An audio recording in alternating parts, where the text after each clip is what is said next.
Oh, Mom was always wondering why I was into sports. Oh, Mom was always wondering why I was staying after school.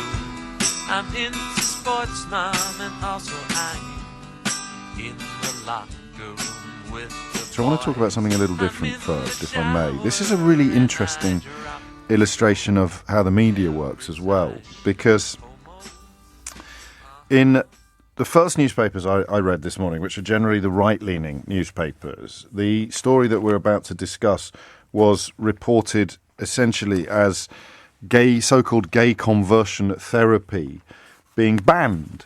And I didn't read the story that closely until I opened a more liberal newspaper and read a different headline on the same story, which said gay conversion therapy allowed for consenting adults under new plans. And I got to be honest with you, I took a sort of double take. What they've outlawed, it would appear, is coercive and abhorrent practices that seek to change sexual orientation or gender identity. But you will still be able to access so-called conversion therapy. And I think that is very, very wrong. I really do.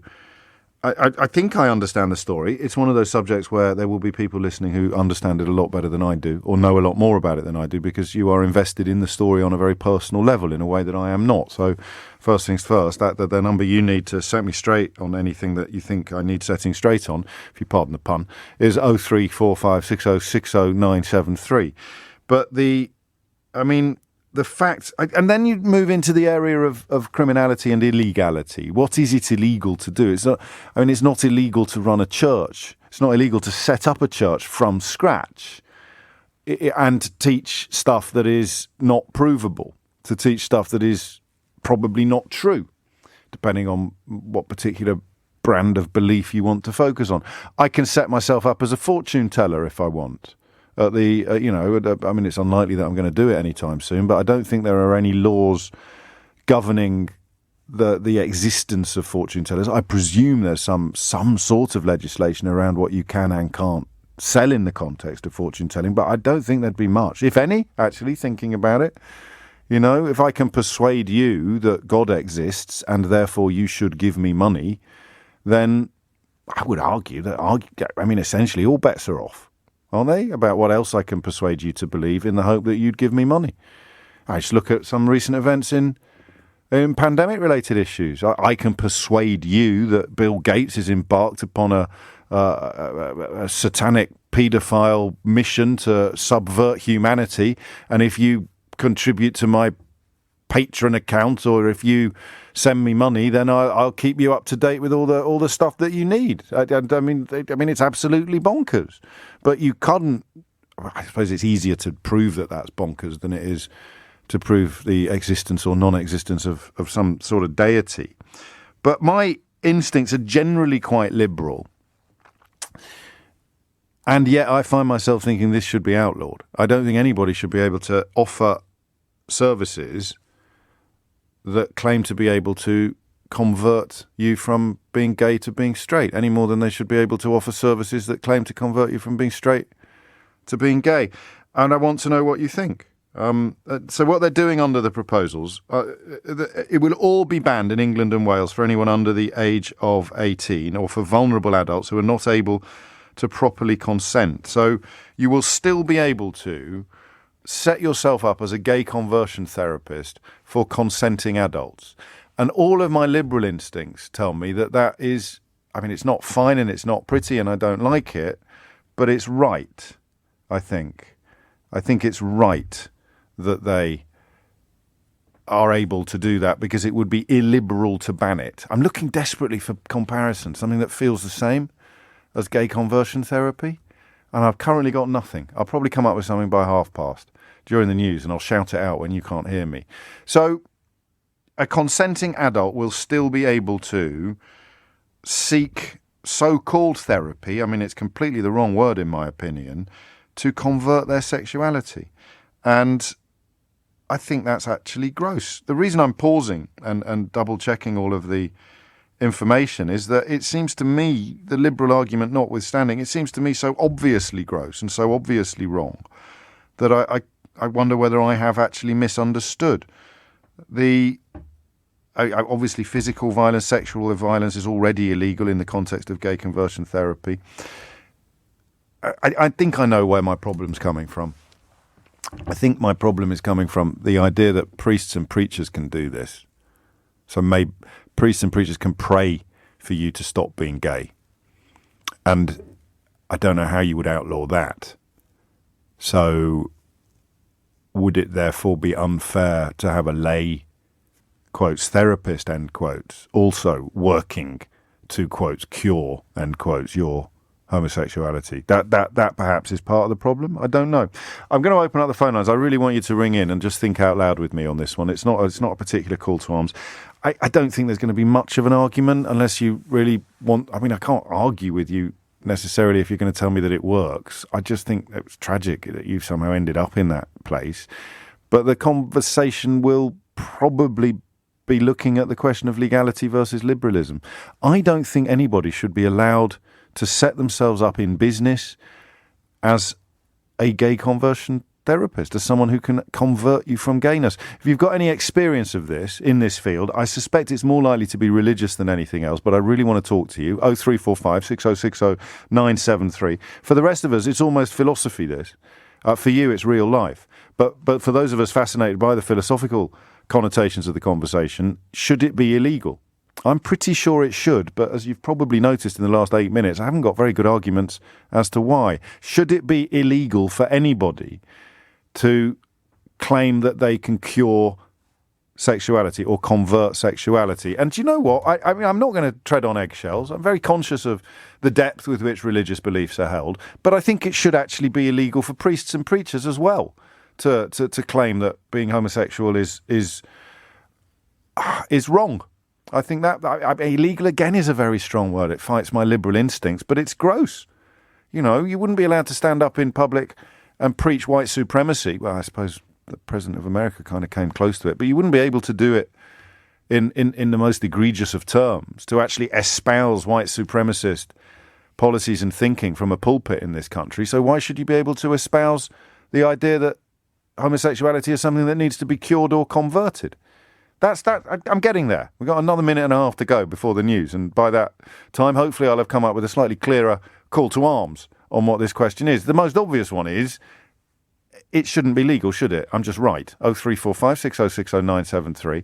The more difficult question is, how has this issue played out in your life, and what is it like to come under pressure to somehow stop being gay? And I imagine that pressure is going to be, I mean, almost always religious, and if not religious, then deeply cultural. It's not going to be something that is utterly unhitched from other elements. It's going to be to do with the religion or the cultural background of your family or your community. So your contribution to this conversation is much more valuable than mine. And I fear that the very existence of gay conversion therapy, here it is. I told you this should happen just in the nick of time. Here's my fear. The very legality of it, the very fact that it is legal and exists, gives a veneer of respectability to what is a vile and disgusting dogma.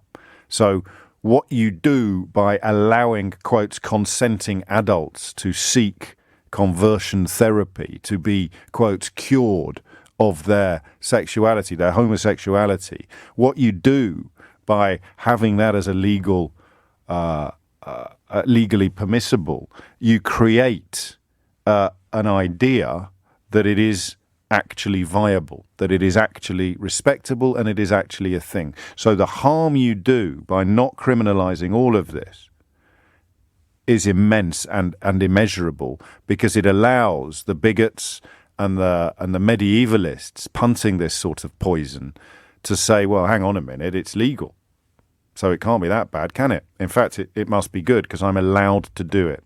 There we go. What do you reckon then? I want stories, I want personal experiences and investments, but I also want other people to join me in the sort of philosophical contemplations of this really remarkable issue. I'm afraid this tweet here has got me banged to rights. Alexander from Guildford writes, so sick of listening to the hypocrite at Mr. James O.B. on LBC preach to me about the environment. He has literally cut down hundreds of trees to make his new board game. It's a disgrace. Don't tell him I bought one. I didn't personally cut down any trees, and the manufacturers are among the most environmentally friendly in the sector, actually, Alexander from Guildford. But I do take this opportunity to mention that we broke the website yesterday. Such was the demand for the new Mystery Hour board game. That we broke the website. I'm delighted to tell you it is now back up and running. So if you do want to get yourself one, and I heartily recommend that you do, perfect for Christmas, for all the family, especially your Uncle Keith and your Auntie Doris, then mysteryhour.co.uk is now back up and running. So apologies if you spent a few goes yesterday trying to get through to it. It's nothing, you did nothing wrong. It's just we slightly underestimated demand on day one.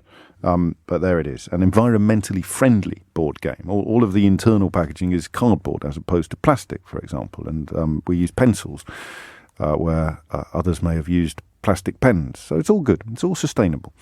And mysteryhour.co.uk is where you need to go. Or just head over to my Twitter account. You'll find lots of links. Now, I think it should be illegal, but I think I understand why it isn't. What do you think and why? Okay? And we're talking about gay conversion therapy. Furhan's in Walthamstow. Furhan, what would you like to say? Salam, James. Thanks for having me on the show. Well, I am actually gay. I'm also a Muslim. So coming from a faith background, I, as well as many other people that are gay or LGBTQIA+, more generally, are put under sustained pressure to convert themselves, to be straight, to not be gay anymore, to not be queer anymore, things like that.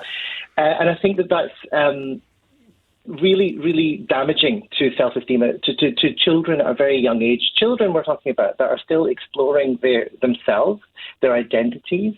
Yeah. And it's very damaging. So I think that this news is a huge disappointment to me personally, because I thought we were kind of changing. I thought we were improving things, not going backwards. Why? Okay, but I guess here's the thing, and you may know more about it than I do.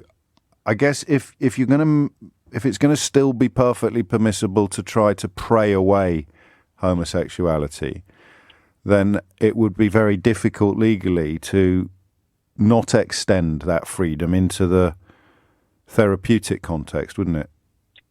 Yeah, I think this word therapy is quite misleading. Yeah, I do too. Well, let's think of a better word. Let's have a better word. I'm happy to change. Well, it's coercion at the end of the day. Maybe that's too extreme a word in itself, but it's coercing someone to change their sexuality.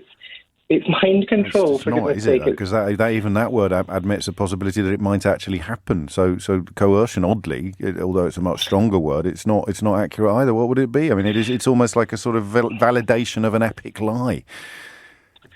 Well, it's silencing a person that's torture. That's LGBT. It's torture. Torture, yeah. Gay conversion torture, we'll call it. Let's do that.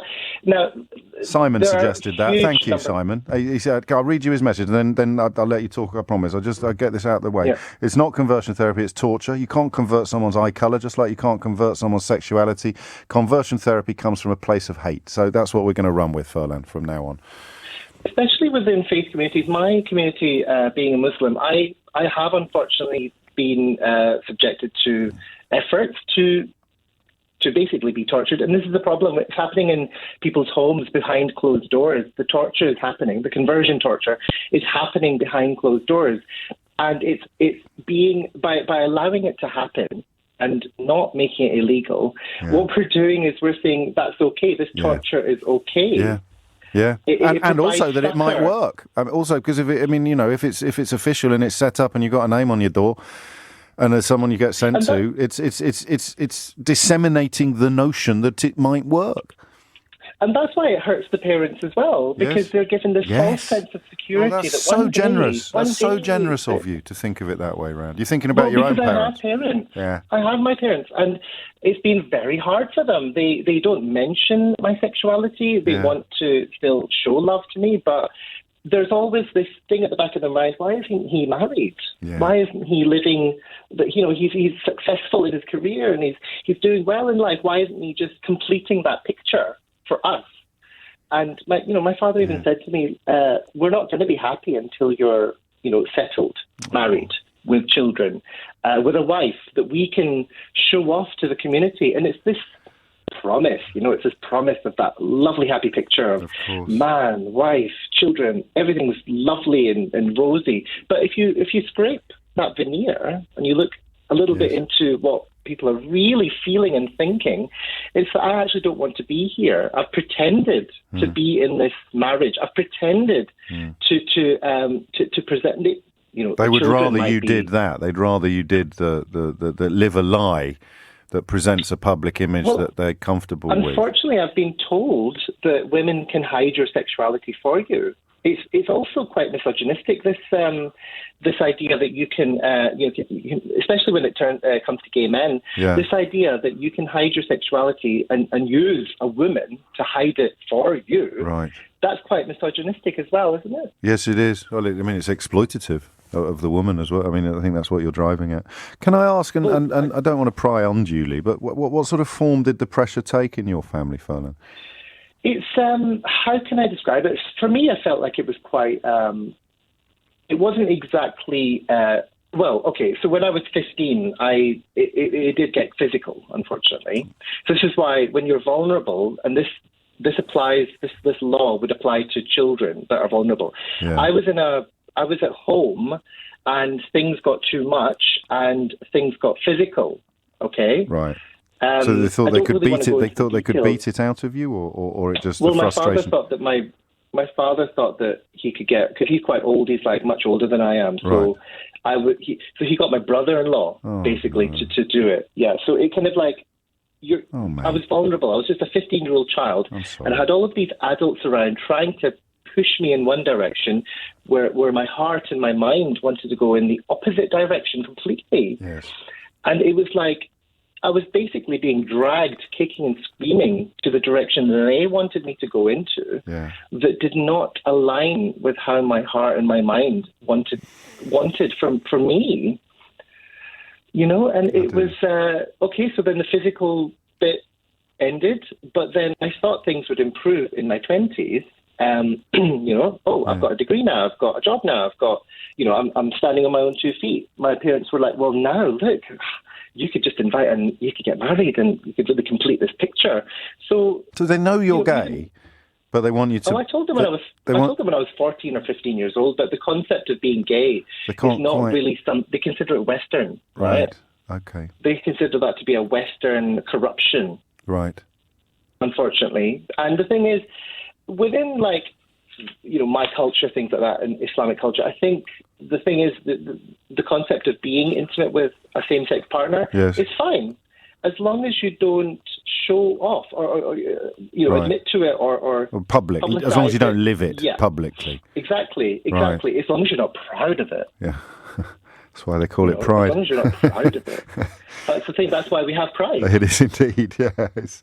And that is this is really your life. I'm sorry that you're so well qualified to contribute to this conversation, because the love you feel for your parents is shining out from from your words, even as you describe things that were done to you that were absolutely unforgivable. I feel like they were duped. I think they were duped, and they are still duped, and many parents like them are duped into thinking that they can have the picture irregardless of what the feelings of their child is. They've been duped. They've all been duped. And this is why, I took part in the protest, the counter-protest against the protest that erupted in Birmingham against LGBTQIA inclusion in relationship and sex education. I took part in the counter-protest, presented myself as a gay Muslim, because most of the protesters were Muslim against this education. Yeah. So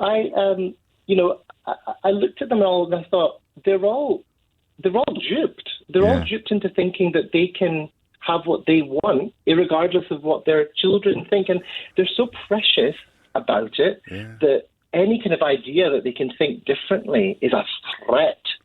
So much of a threat that they need to pick up some loudhailers and go to a primary school and start shouting cause at havoc teachers. at those Yeah, and frighten children. And calling the teachers actually quite slanderous names that ended up in a slander. They lost a libel case because of the slanderous things that they were saying about the teachers. I find your generosity, and I know it's born of thinking of your own parents as being part of the constituency of the Duke, but I find it incredible, Ferdinand, and quite inspirational. I've the idea that you can arrive at a place where you are expressing sympathy for the people who would hurt you, because you love. Yeah.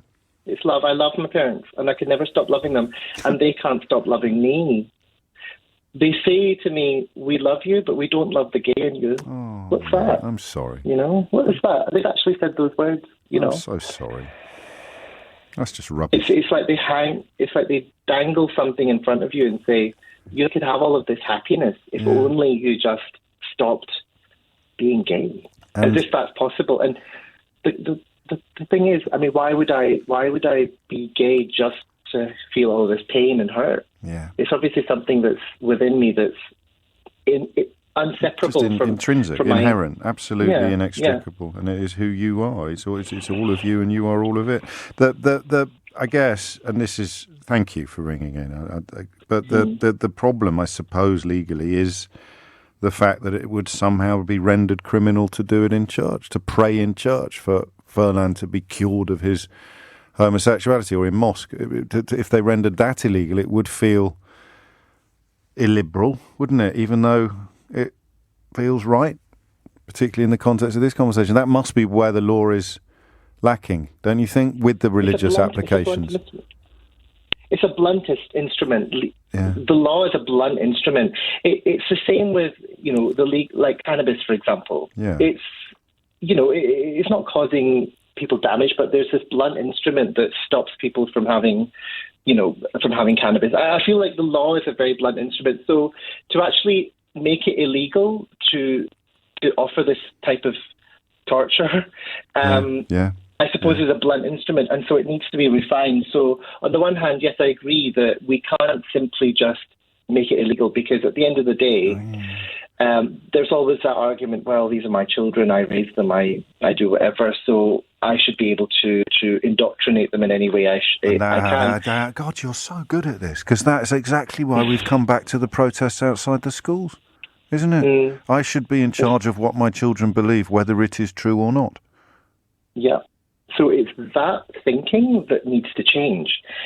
I don't know if the law can really do that. How does the law get into, the hearts and minds of the parent that wants maybe the best for their children, and they're duped into thinking. Yeah.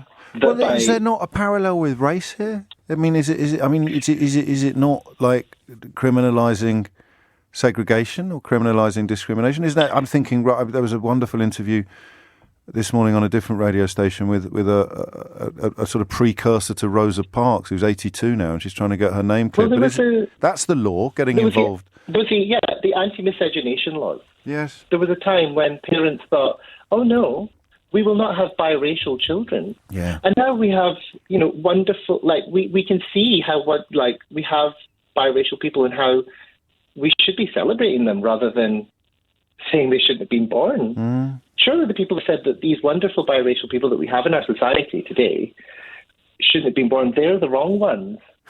So that's why I firmly believe that they're in the wrong side of history. Well, and that's why I wonder whether possibly we're both thinking that it couldn't be done legally because it feels so blunt and so big, but actually there are some historical precedents there that could give some sort of hope. Ferdinand, I have to tell you, you've touched a hell of a lot of people in the context of this conversation.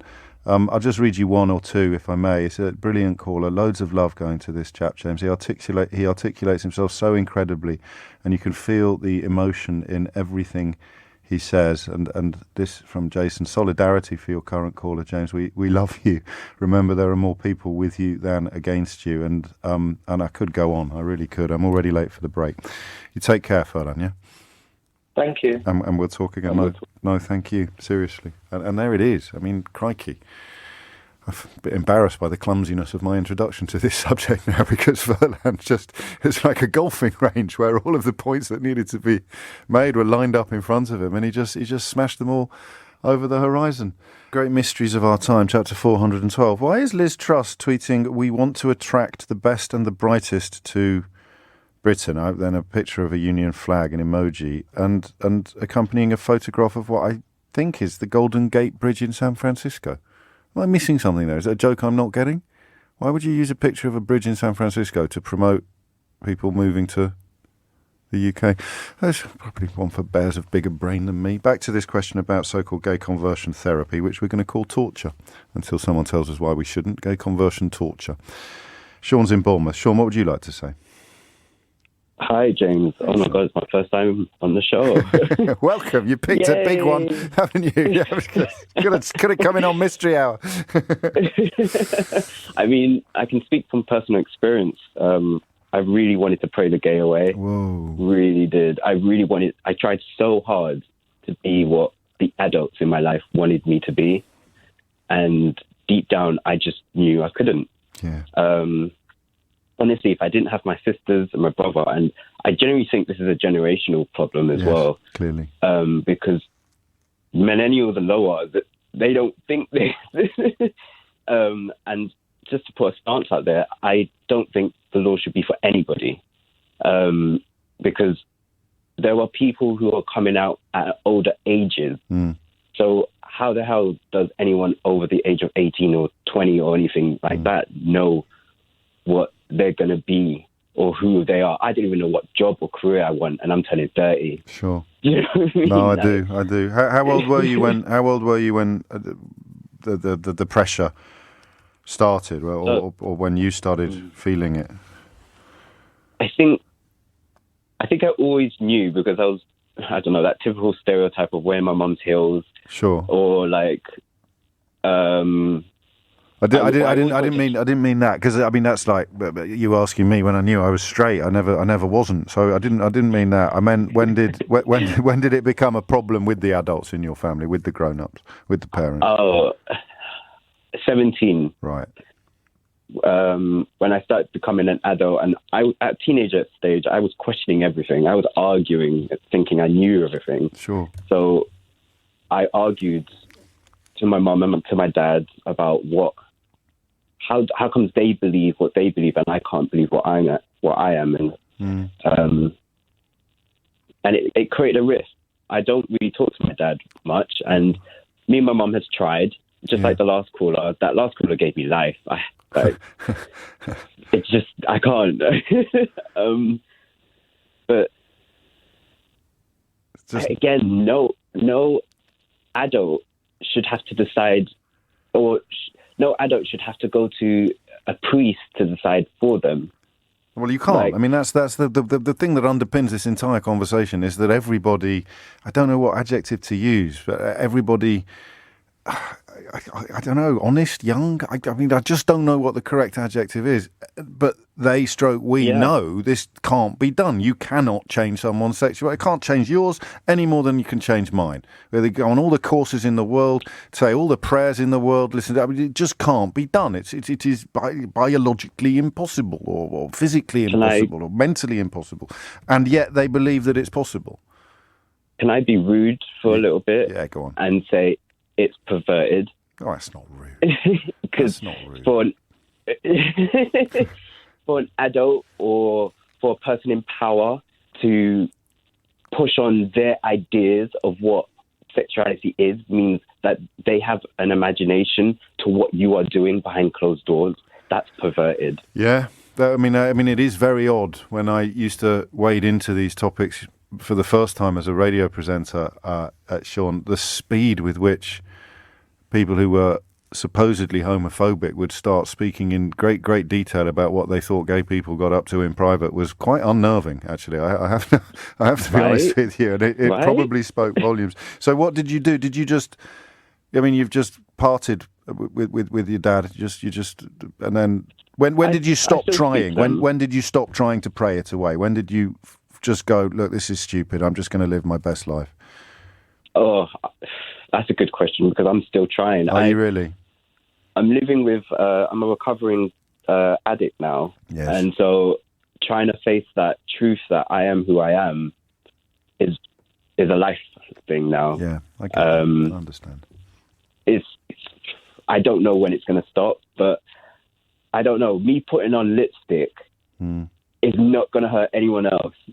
And me wanting to try heels, or me wanting to try, do you know what I mean? I do. I want to be free, and I want to do what I want to do, and it doesn't hurt anyone else. But you still feel invisible bonds, invisible bindings. You still feel somehow held back by your childhood, by your past, by your culture. And was it religious for Mum and Dad? I mean, we mentioned pray at the beginning. Was it linked to religion? Yeah, Christianity. Yeah. It was, and which is funny because I'm from a Caribbean background, and way before cannoli, I can't say it, I'm so nervous. COVID, yeah. No, not COVID. What you got? Go on. Way before colonialism. Thank you. Yeah. Way before that, it's been proven that most parts of Africa, sexuality wasn't what we call it today. They were freer in who they want to be and what they want to do in gender and sexuality and things like that. And they loved each other.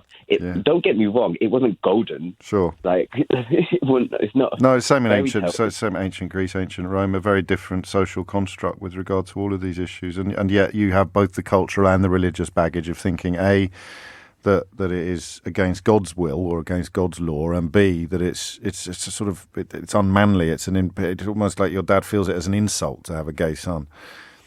Exactly. Yeah. Exactly. Well, you're doing well. You're doing well, man. Seriously. Thank you, James. And good luck with the recovery. I know how hard it can be, and obviously addiction is often a thing that comes into people's lives when they are running away from stuff, hiding from stuff, and I understand some of the pressures that you must live under and continue to live under. So do take care of yourself, Sean. Thank you, James. Right. Thanks so much. And something we'll choose a nice light subject next time you ring in, yeah? All right, I'll try. Look after yourself. We may, I mean, obviously this is a very important conversation and a very moving one, and an awful lot of love coming into the studio for both of our previous callers. I think the fishing row is nonsense, isn't it? I know I get most things right about Brexit, but this one I'm not 100%. I'm about 52% confident I've got this one right. We knew this was going to happen, didn't we? Isn't it not just because of some French boats don't have the equipment that allows them to prove that they were fishing in certain waters prior to this year? We had this explained to us at the turn of the year, didn't? I don't know. We may have a little look at that, because the question of whether George Eustace knows what he's doing is, of course, quite a complicated one. George Eustace, here he is, EU regulations make life hard for UK's farmers. If we have the courage to vote leave and take back control, we will be free to think again and could achieve so much more for farmers and our environment. Farmers will be better off if we vote to leave the EU. So you'd have to point out that's not exactly worked out well. So it's perfectly possible he just doesn't understand this issue, even though he's now Environment Minister. But I thought we knew this was going to happen. But if you don't have the equipment on your boat to prove that you'd been fishing in certain waters for the last 3 or 4 years, you wouldn't be able to get. I thought anyway. We may have a little look at that. I find it interesting for a whole heap of reasons, but not perhaps quite as interesting as this idea of gay conversion torture. Torture sounds like a silly word that we're using irresponsibly, but it isn't. I mean, you tell me that the experiences that we've heard described by our callers so far today are not torturous. They sound pretty torturous to me. 12:06 is the time. Julie's in Fleet. Julie, what would you like to say?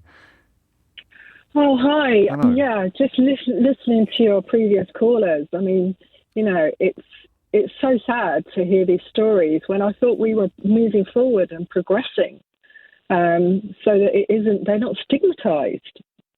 And even to say being gay is not a crime. No, I mean you're not going to be preaching to the choir on this one, but on the question of legality, I mean that's the interesting element for me. The argument. I'll read you this from Timothy. He goes, "I'm gay and I'm a former Christian. The new laws mean that praying someone's sexuality changes is still allowed. No real Christian should ever preach that we should be changed if we were made in God's name." I think the reason why they can't outlaw it for everybody is so that preachers and priests can continue to pray for someone's sexuality to be changed. Otherwise, you're going to get into semantic definitions of what therapy means, what prayer means. So I think that the problem here is the religion, actually, not the kind of, not the view. It's the idea that you get a camouflage of respectability for bigotry and homophobia by claiming that it's somehow God's will. And I don't know how comfortable I am. Well, you tell me. I've talked enough about what I think.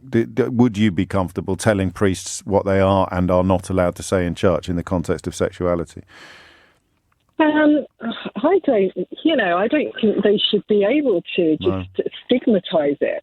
That's wrong, because you're making somebody stand out for being different. But actually, is it different? Homosexuality has been around for centuries. So, no, I don't. It's been around as long as humans have. I don't think it just turn up in 1066. That's no,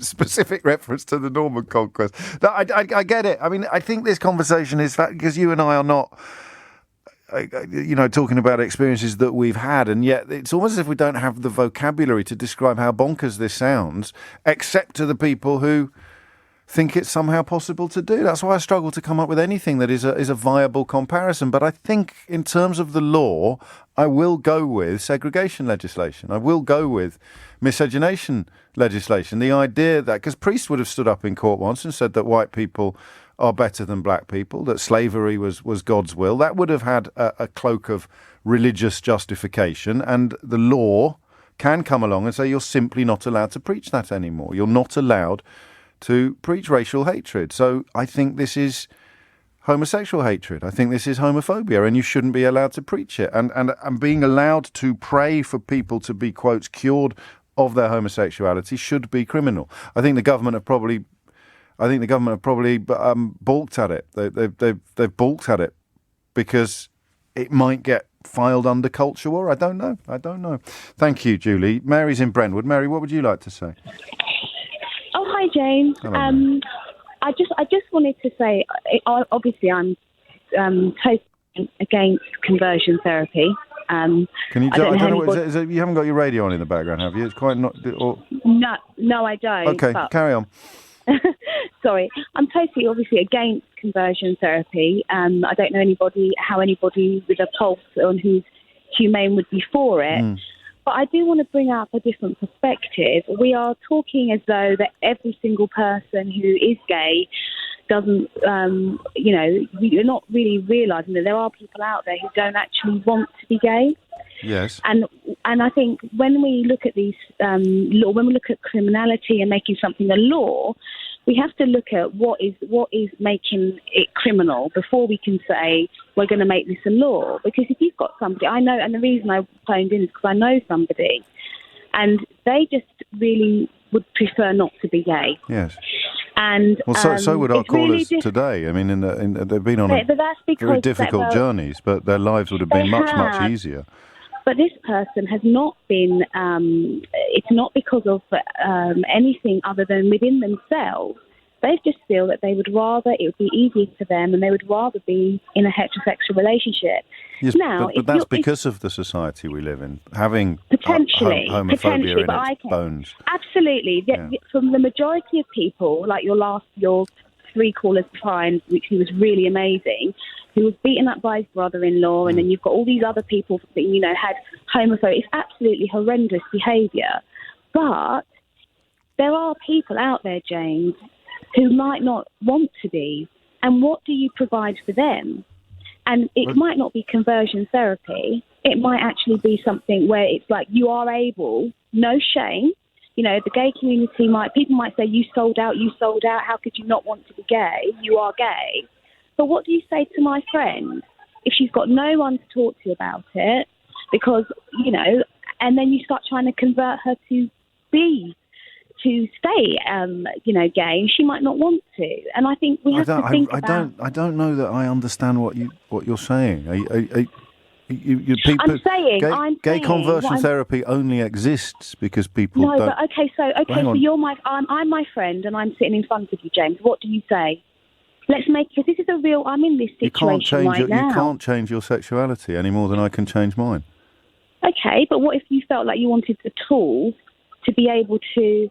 You can't. Potentially it's like me wanting. I'm a Capricorn. I can never be an Aries. So then, what do you say in terms of providing her with any? You just say that. So that's all you would say. You can't. You live with it. Well, obviously, I'd say a lot more than that. But this is what I mean by saying I don't understand the point you're making. Well, if you just pause for a second, I think, if I'm understanding you correctly, that you want to keep the idea alive that she somehow might not be gay one day. No. I'm saying that you have to. Well, hear me out. What I'm saying is that you have to appreciate. You have to. This is a situation that isn't. It's not the only time I've heard this. There might be loads of reasons why people feel the way they do. But are you talking about sexuality now? No, yeah, I'm talking about. Well, there are. I mean, could I change your sexuality? Do you think by talking to you? No, I don't feel you could, because I don't want to. No, but even if you wanted to, could I change your sexuality? I mean, is it loose enough? Is it loose enough? Hang on a minute. Let me just finish my point, because I'm trying to. What the point I'm trying to make? And I'm in this situation with a friend. Yes, I know. Obviously, I know that she cannot do this. Right. All right, but she might need someone to talk to about it. But that's counselling. The existence of an organisation, the existence of an... I'm trying to help you. The existence of an individual claiming that they can change their sexuality is evil in the context of your friend. It's the worst possible... But that's interesting that you think that her thinking is evil. What? No, I don't think her thinking is evil. She's a victim of evil, because the people claiming they can... victim of evil? Well, if you pause for 30 seconds, Mary, I'll tell you. She's a victim. My friend is a victim. How? Because she is being lied to by people claiming that they can convert her sexuality. She's a victim of con artists. So what would you do? So how about somebody, so in the context of church, because you mentioned church and prayer, yes. If somebody came up and, for example, in a church, you might have somebody who comes up and says, I don't know, I struggle with adultery, right? Could you pray for me? But no one was born an adulterer. Well, I don't know if I agree with that. Okay. I don't know if I agree with that. Now you're just being silly. Now you're just being silly. No, I'm not. People have adultery is a choice, Mary. It is a choice, but sexuality is not a choice. So you need to come up with a better example. No, that is true. But I'm just trying to say. So you need a better example, and the reason why you can't come up with a better example is there aren't any. No, but if you think about it in the context of this person, rather than just giving that person no hope that. Because at the end of the day... Well, there it is. You've just proved my point. You think there should be hope that she can change her sexuality, and there isn't. No. You can be married and still be gay. Can't you? Well, yes, of course you can. You can be in a heterosexual relationship and still have homosexual, same-sex feelings. That's not... Then you're bisexual. If you're sexually attracted to both... sexes, you're bisexual. Well, you might not be, but because there are lots of people who have got married. I'm really sorry, Mary. I've been very polite and I've been very patient, but you are talking undiluted twaddle. And I don't know where you think you're coming from or what point you think you're making. It's not twaddle. I promise you it is. Okay, so you're saying to me that in the context of my friend... I think I'm being too patient with you. I've told you a million times that your friend can't change their sexuality, and by holding out any hope, if you just listen for 30 seconds, every scintilla of hope that you hold out to her that she might somehow be able to change her sexuality. No, she's not. She doesn't have the hope of changing her same-sex feelings. Right. So why have you rung into a conversation about changing same-sex feelings then? I'm telling you that there are people who do not want to live that way. Yes, but that's the whole point about this conversation. I don't think you've understood what we're talking about, and we've been talking for nearly 20 minutes. The entire conversation is about the belief, A, that sexuality is changeable, and B, people living in societies and cultures where they don't want... No, I've done my best. No, Mary, I've done my best, mate, honestly. No, I think you're copping out because I'm asking you. Well, I'm not sure. I think what you're saying. Yes. I think what you're saying. If you listened, you'd know. I do know what you're saying. You're saying there's no that she can't. Therefore, you're actually saying she needs counselling to understand that she can't. Right? Well, that's what you told me. No. You said, what would I say to her about this? And I said, well... You said what I'm talking about is counselling, right? Counselling would help. You said, who could she talk to? And you're suggesting a gay conversion person, and I'm suggesting that would be the opposite of helpful. Well, then why are you on a phone-in about gay conversion therapy, then? No, because you're saying... Because I said from the outset... Right, I'm going to do a vote. I'm just going to ask everybody listening to put up their hand if they think there's any point in us continuing this conversation. Cop out. You're copping out, James, because you're not.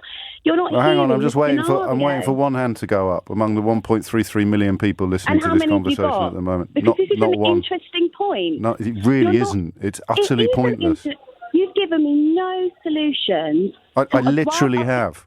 Okay, so what's your solution then? If she really needs to talk to somebody about how difficult she is finding her life and her feelings, she needs to talk either to a friend who understands the situation a little better than you do, or to a professional counsellor, or to me. So you're saying or to me. Get her to ring me. And you think no, Mary, seriously, I've got unbelievable. This is not the first time that my newfound peaceful, patient personality has led some people to get in touch with the programme, suggesting that I am leaning too far now in the opposite direction from the one that I was facing when I would have cut people off or pulled them to shreds. That was absolutely surreal.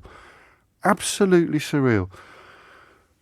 I'm still not entirely sure what that last conversation was about. And nor are you, judging by the looks of things. But just for the avoidance of doubt, you can't change your sexuality. And homophobia creates cultures in which people wish they weren't gay. And if you are gay and struggling with your sexuality, there are lots and lots of people you can talk to. I don't think it would be grossly unfair to suggest that Mary categorically isn't one of them. but here we are. Richard's in Barnet. Richard, what would you like to say? Good morning, James. Thanks for having me on. You're welcome. Did you understand that last conversation? Well, I'm not sure, actually. No. But it got me so angry that I was going to call you today on Brexit. But I have to say. And the point I wanted to make, James, is, like her friend that she was talking about, yes. I spent every day of my life between the age of 11 and 18 wishing that I wasn't gay, trying to find ways to disguise my sexuality, that sort of thing. And it takes a long, hard look from retrospect to realise it's nothing to do with me. It's society. Society kept me in that closet for those years. Yes. And when you finally get someone, not like your caller, to talk to and discuss the issues with, it can be a very liberating experience. And I think what we have to acknowledge is a lot of the problems that people find is to do with the onus society puts on them to behave in a particular manner and to live up to the expectations of their family. And I just really wanted to say to anyone out there... Beautifully put. Well, thank you. If anyone out there is in that position, there are so many helplines you can call where people who've been through just the same experiences as yourself are there to sort of help and assist with this. And because it is.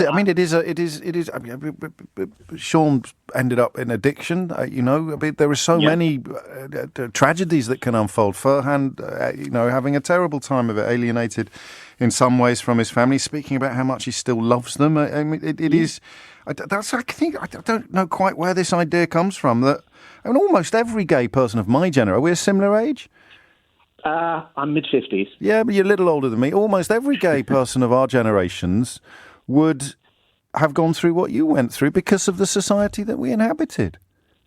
Exactly. And I would like to think that we're making progress these days. Of course we're making progress. So where do we stand on this then? I mean, because this philosophical legal question is a little bit more complicated than the simple knowledge that it's never going to work. You can't change sexuality any more than you can change your species. No, I think you're right in what you say. It is an act of torture. And I think anyone who experiences it at the other end should be offered counselling, should be offered legal advice, and should be offered a route to try and get a remedy for it. It's deeply damaging to individuals. It reinforces any inner psychological problems people develop, not through their own fault, but because of the pressures society puts on them. And it is something that I think the strong arm of the law should take an issue on. And I think it is fear of upsetting I'm going to call it the religious right, which is a phrase more usually applicable to American politics, but I think it must be, mustn't it? And because otherwise I can't see why they're bottling it. No, it certainly is. And I think the religious right are definitely on the rise. I was lucky enough to be involved in the London elections earlier on this year, and the amount of nasty right-wing hate groups that got in touch with our campaign to try and sort of undermine us. Anti-gay rights, anti-trans rights in particular as well. And the sad thing I found about that whole election is I felt that the voice of the LGBTQIA plus community was largely silent in that election, and that was sad for me. Yes, I understand that. I mean, sometimes it is the sort of important conversations get drowned out by the loudest ones. Thank you, Richard, and thank you. I look forward to your call on Brexit. Nick's managed to get a joke out of this, which I think is worth sharing. He writes, "Hi, James. My friend is a human but desperately wants to be a cat. What's your solution? Don't say counselling. That's a cop-out." Thank you, Nick, at 12:26. Emma is in Norwich. Emma, what made you pick up the phone? Hi there. Hello. So I have had an interesting life, bless myself. I met this lovely chap when I'm 45 now, and I met this lovely chap when I was 20. We were both going to a church in Norwich, one of these kind of happy clappy, churches, raise your hands, woo, hallelujah, all that kind of stuff. And we fell in love. We were best friends. Yeah. We got married, had a baby, but the only problem was that he was gay, which is a bit of a problem. Did you know? When we first got together, I'd actually had a relationship with a woman for 2 years. Okay. He'd experimented a little bit, and when he asked me to marry him, I was open about that. I said, and he said, oh gosh, so have I. And I honestly thought we were both singing from the same hymn sheet, no pun intended, with the old Christian thing. And I thought, this is great. We're just like going to get married. Yeah. This is amazing.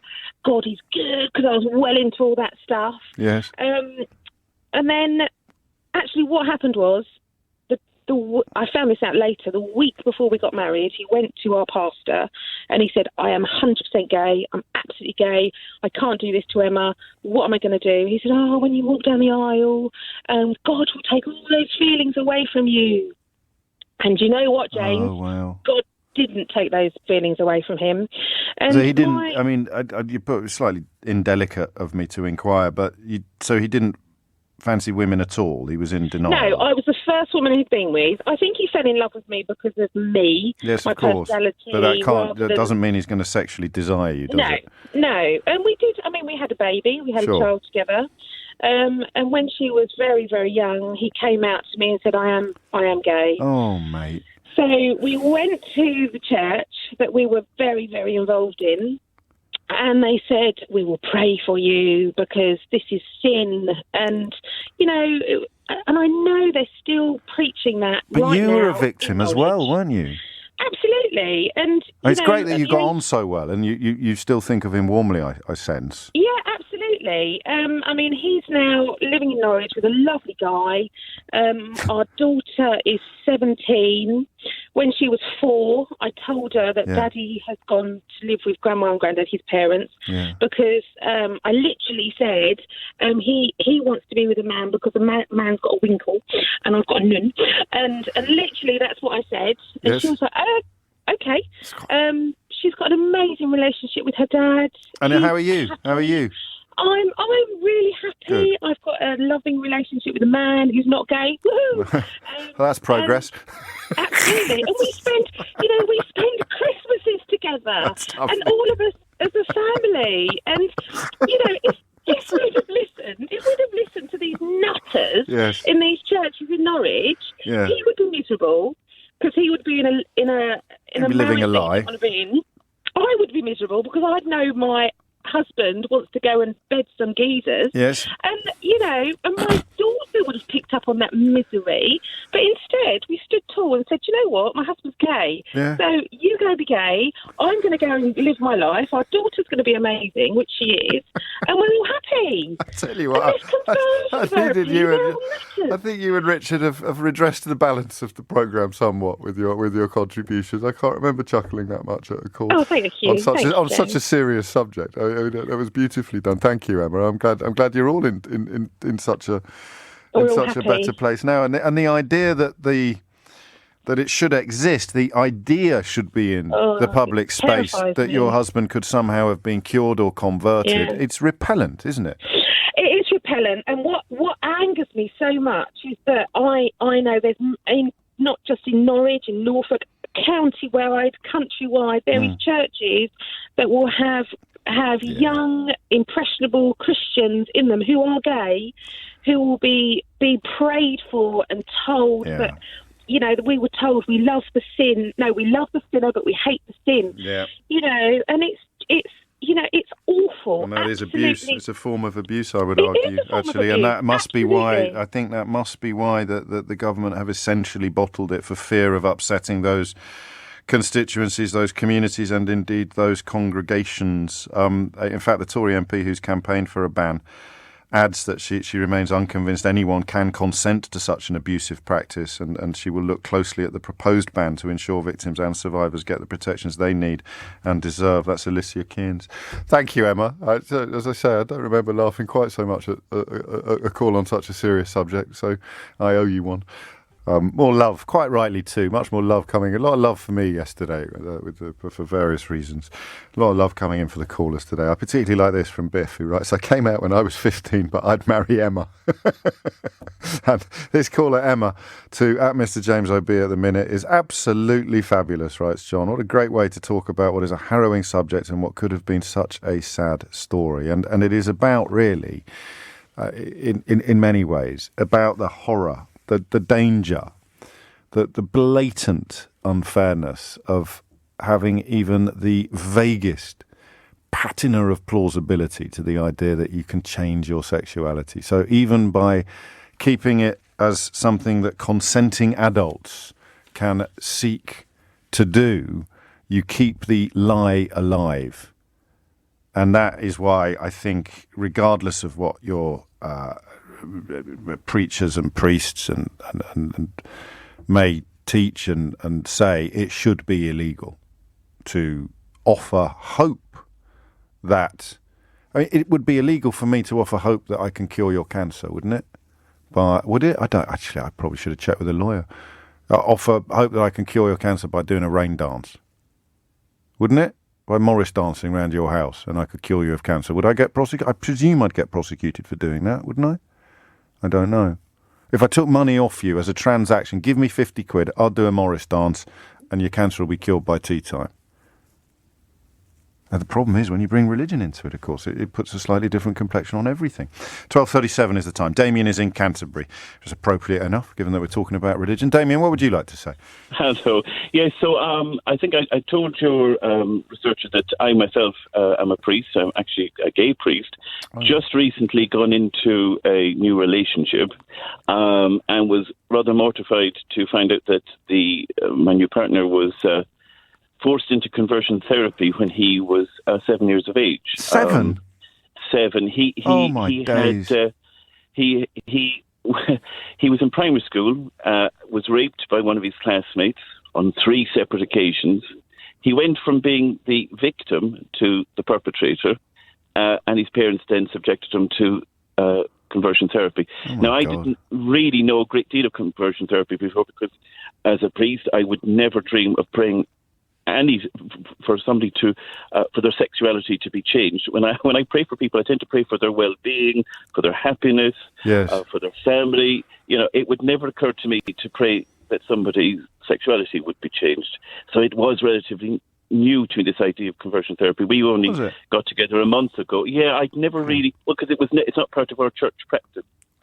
Well, it's not part of mine either, but I'm well aware. But I do this for a living, I suppose. So Yeah, I knew it was something that was in America. I just never thought it'd be something that we would have over here. So we got together a month ago, and he told me this harrowing story of being raped, being forced into conversion therapy. He has been left with so much trauma that I've managed to arrange to get him to see a therapist now, a counsellor now, because the trauma is. I mean, he left me in tears when he was telling. I just of course he was. Of course, it's a horrible thing to have gone through. It is, and any priest or any minister that stands there or shakes water or whatever it is over a person to pray something out of them is ridiculous. Well, hang on though, Damien. Hang on, because you would, I take great solace in the church, particularly at times of trouble, and I pray for poorly people to get better. Yeah, poorly people to get better, you would pray for, yes, for somebody's well-being. But your faith leads you to believe, but these people think that it is for the well-being of the person they're praying for. This is where it becomes actually surprisingly tricky. No one is going to argue that having cancer is good for them, so no one is going to argue that not wanting them to have cancer. But I don't know. I mean, teaching someone who is terminally ill that they can pray their way better. That is definitely something that a lot of churches would have that attitude. Or I know. Would do that. I mean, you think of places like Lourdes where people go to claim that it's worked. Of course, in the case of Lourdes. Absolutely. I just don't think anyone should be, because when he explained to me what he went through, it just literally was horrific. I mean, this idea of in a group. No, I can hear the surprise. I can hear the shock in your voice. I'm much less surprised than you, because I've taken calls on this issue for I think over a decade now. I've known about it, and but that's the tricky bit, you see, because you have the It just makes me cross, and sometimes people think that all Christians, practicing or otherwise, are all the same, that we have this attitude that, homosexuality is just an evil and a sin and it should be prayed away, but it's not. It's not there's true. plenty. I mean, a lot of absolutely right, and and also I mean, I understand your concern that we're portraying all believers, if you like, as somehow being homophobic, which is patent nonsense. But I'm interested. It was the first time you'd ever come across it, because I guess doing this for a living gives me a slightly unrealistic notion of how widespread knowledge is and how widespread understanding is. But this is, I suspect, the tricky bit of the whole conversation. Can you start outlawing what preachers and priests can pray for? That is trickier than it looked at the very beginning of this conversation. Damien, thank you. Walter is in Warrington. Walter, what would you like to say? Oh, hey, James. Good to speak to you today. Likewise. I probably spoke with your research. I'm a pastor of a church in Warrington. So we've all heard the stories of the gay conversion therapy of. Damien hadn't, but I take your point. I think most people. I presume it anyway. Normally, but you hear the stories of electric shock therapy. Even I read stories of even fathers attacking their daughters who came out as gay, and you hear all these sorts of stories. And obviously, I don't agree with that. I don't think that's right. I think that sort of thing is just abhorrent and just completely wrong, as most, I suppose, you say most people. But if a consenting adult, I know that's the term that's been used, and I know the conversation is more towards, originally the question was about the legal side of things. Yes. If a consenting adult came to me as a pastor and explained that he or she had same-sex desires or feelings, whatever word sort of way you want to say it or whatever. Yes. And I can't see that how me praying for them to help them overcome that, or again, however you want to word that, is the same as doing the other sort of things that was mentioned. Okay. Then sort of out, like you say, your question. Well, are you beginning on the premise that homosexuality is akin to an illness, which is part of No, definitely not akin to an illness. How hard would I have to pray to make you gay? No, I understand I'm going to insist that you answer that question. How hard would I have to pray to make you gay? I don't believe it's about how hard anyone has to pray for anything. Well, all right. How often would I have to pray? How likely is it that I could pray you gay? From my honest point of view, from my honest belief, I don't believe it's possible. So how can you pray someone straight? Because this is how I'll answer that. So this is how I would view it again from my point of view. From my just so you know, I if I'm not satisfied with your answer, I will just ask you that same question again when you finish talking. Just so you know. So, all right. So the question is, how can you pray someone gay if you can't pray someone straight? So I believe that just as I would pray for somebody who is in a not same-sex desire, but in what you call a straight relationship. So somebody that has those desires towards that same person of the opposite sex, that I would pray, we would pray together if they came to me and said that they're having these feelings and they don't want them because they want to save themselves to a marriage or etc. Yeah, it's the same as saying, for me, it's the same as saying that about somebody that says they're gay. So it's not that being gay is worse or being gay is the worst thing that anybody could do or the worst act that anybody could do. No, because they'd still be gay. Yeah, of course they'd still be so gay. So you're just going to try and get them to not have a sex life? No, definitely not. I wouldn't try and get them not to have a sex life. So what are you praying? What are you praying for then with the gay person? Yes, obviously, if they have come to me, so it's not something as a start. It's not something I would go to them and say, "You're wrong. I need to pray about this. Let me pray for you." Yeah. If they've come to me, but neither are you going to say when they come to you, say, "Well, don't be silly. There's nothing to pray for. Just go. I hope you find someone to love." You're not. You're going to say, "I'm going to help you fight your natural feelings." No, I wouldn't say that. No, definitely not. I'm honest. But that's what you'd be doing. That's what you'd be doing. I'm an honest person on that one, and I wouldn't say to them, do as you wish. If they've come to me and they've asked me, so in other words, if they've been inculcated into homophobic thinking or they're victims of a culture that preaches against homosexuality, and they come to you because they don't want to be homosexual or they don't want to do homosexual acts or have homosexual feelings, you're like, you're basically the drug dealer, aren't you? And like I said, when I started originally, it's not about so much just about... Yeah, but I'm going to do that thing I told you I was going to do. If you can't pray yourself, if I can't pray you gay, how can you pray someone else straight? No, it's not about me praying. It's about they've come and asked. So if they want that, but then you as a good citizen, never mind as a man of God, you should be telling them that they've got nothing to be ashamed of, and that their feelings are natural and beautiful and God's will. But again, obviously, it depends on the stance on the scriptures, doesn't it? No, it doesn't. On the scriptures of the. Are we going to do this? You want to go there? Want to? Do you want to go? Okay. What did Jesus say about sexuality? Jesus didn't, but if you believe all Scripture is God breathed, no, I want to know what Jesus said. Just as much. I want to know what Jesus said. Gay or straight, he never said any. Didn't say a word about it, did he? He actually did say one thing. No, he didn't. He did, if I can say it. If you let me. Well, yeah, go on. He said, "This is why a man must leave his house, his family, and be united to his wife, and that's the way that God created them." No, he that's didn't. What Jesus said. No, he did. He was talking about marriage in the book of Matthew. Yeah, all right. So what did he say about sexuality? I was just saying that a man and a woman. What did he say about homosexuality? Homosexuality? No, he never said a word about homosexuality. Not a sausage. So when someone comes to you and tells you that they're gay, tell them they've got nothing to be ashamed of, and it's God's will, and that if there was anything wrong with it, God wouldn't have made us like this.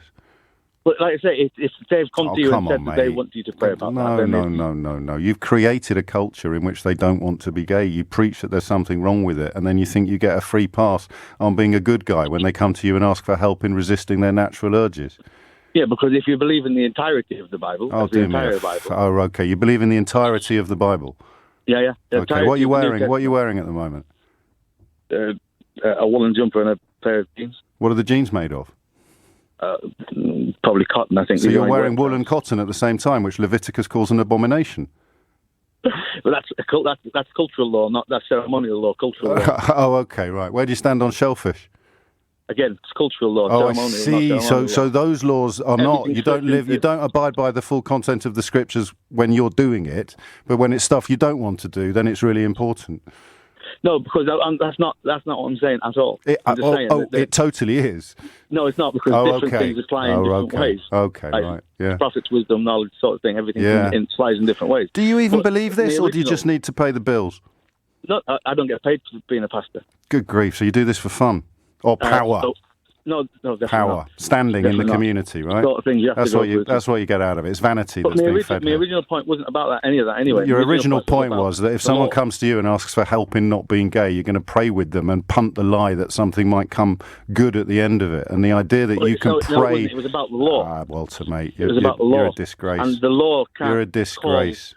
Prayer, certain prayers wrong and certain prayers right. You know it as well. I can hear it in your voice. I can hear the desperation in your voice. If it calls certain prayers wrong and certain prayers right, when does it stop? Do you know what I'm going to do, Walter?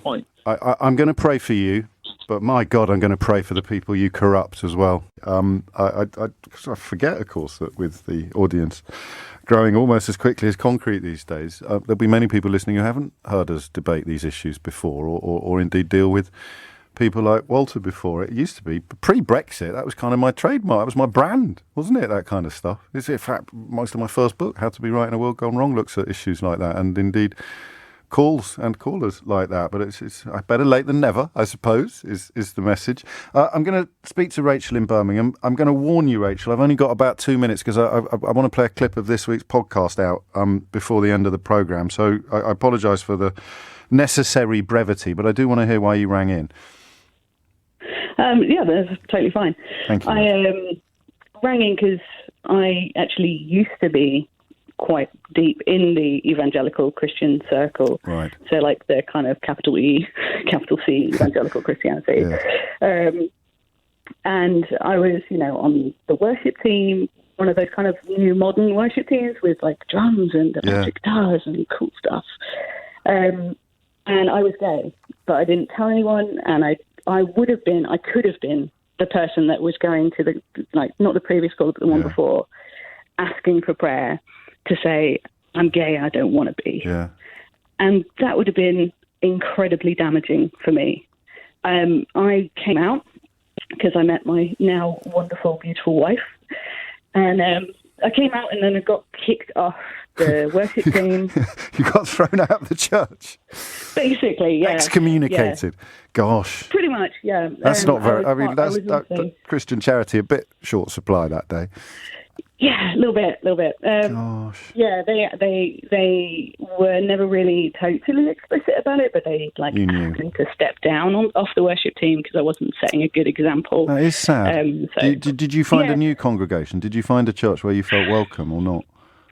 I did. I tried a few churches, but never had the same sort of level of social network. No, my whole social network was just gone. Good grief. Which, was tough. But on the plus side, taking a step back from that, I actually found that I was a lot happier not living in that kind of space where every possible thing that you could possibly do, it was wrong. But one thing that I did also want to say was one guy said, even if someone came to me and they were talking about opposite sex attraction and they didn't want to act on that, that is just as damaging, I feel, as well. There's a guy called Joshua Harris that wrote a book called I Kissed Dating Goodbye, right. Which was about no sex before marriage.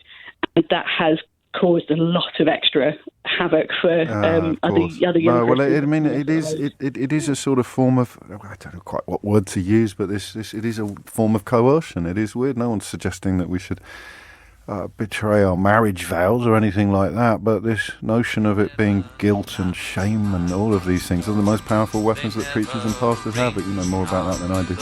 Rachel, thank you. They always come through the window, through the back or through the throat. Homos,